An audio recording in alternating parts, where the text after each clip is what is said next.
Le manquement, je savais que je veux travailler avec les gens. J'ai toujours voulu aider les gens, être proche des gens. J'ai toujours été passionnée par le sport. Je voulais travailler avec des sportifs. J'étais atterrie en physiothérapie vraiment par hasard. Je savais pas vraiment c'était quoi finalement. Je voulais être vétérinaire, en fait.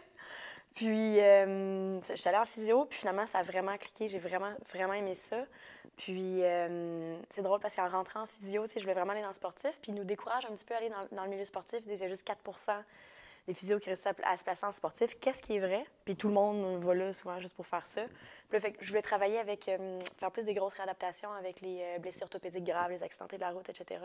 Puis finalement, en finissant ma maîtrise, mais tu sais, je m'entraînais, je faisais des arts martiaux au Titan Academy. Puis là, c'était puis là, j'avais commencé à traiter une couple de des gens avec qui je m'entraînais, puis chez moi. Puis à un moment donné, le coach avait dit: Ah, ça ne tenterait pas d'avoir ton local au gym? Puis là, je suis Ah, ouais, OK. Puis finalement, c'est là que c'est vraiment ça qui m'a amené à finalement travailler avec des sportifs. Ça a vraiment comme. Ça s'est présenté à moi. Là, petit à petit, j'ai commencé à m'occuper plus de des gars. Puis, justement, des gens qui faisaient du MMA, du Muay Thai, etc.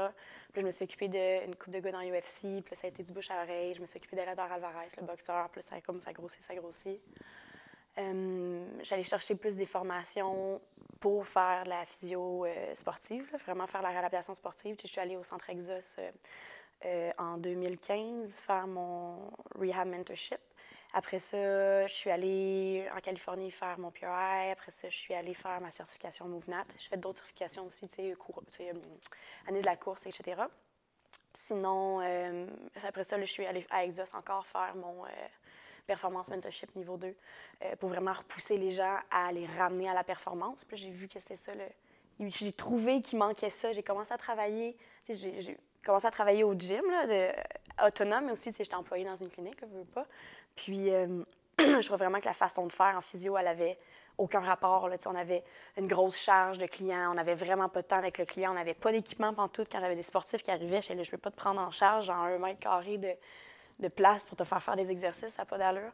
Fait que là, qu'est-ce que je faisais dans un gym? Je travaillais dans un gym, j'avais full de place, j'avais full d'espace. Fait que j'allais chercher vraiment des formations pour repousser les gens, les ramener à leur niveau de performance. Puis c'est vraiment ça que je veux faire, là. Puis ça m'arrive souvent des gens, je passe un petit peu du coq à l'âne, mais ça m'arrive souvent des gens qui viennent me voir et disent: Ah, ça fait 8 mois que je fais de la physio, puis là, j'ai atteint un plateau pour une reconstruction du croisé, par exemple.